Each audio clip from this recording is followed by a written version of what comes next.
1990 et 2012. Dans beaucoup de communautés, notamment africaines, ce poison prend une forme plus collective.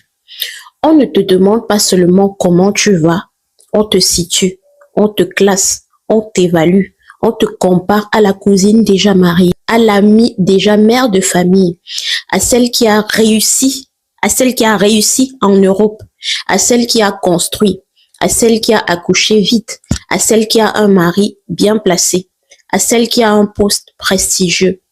Et cette pression peut pousser des femmes à se précipiter dans des choix qui ne leur ressemblent pas. Non pas parce qu'elles sont convaincues, mais parce qu'elles veulent cesser d'avoir honte devant le regard du groupe.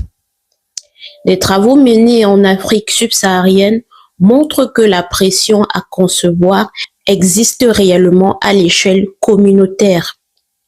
Une étude de 2025 estime qu'environ une femme sur 10 en subit déjà, avec un risque beaucoup plus élevé chez les femmes sans enfants.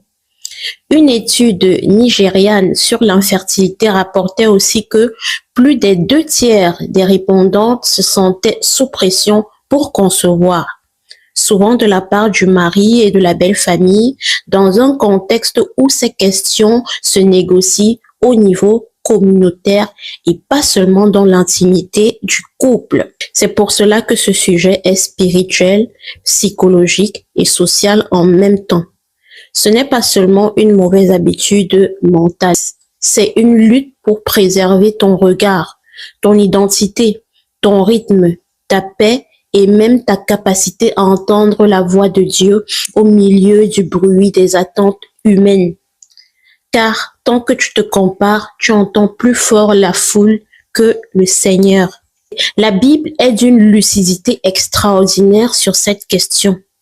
Dans l'évangile selon Jean chapitre 21 verset 22, Pierre regarde l'avenir d'un autre disciple et Jésus lui répond en substance: que t'importe, toi, suis-moi. Toute la délivrance est là.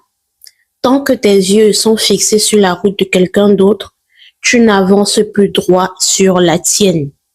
Et ce qui est fascinant, c'est que Jésus ne donne pas à Pierre une explication détaillée sur le destin de Jean. Il le ramène simplement à l'essentiel. Toi, suis-moi. Autrement dit, cesse de chercher une paix que tu ne trouveras jamais dans la comparaison.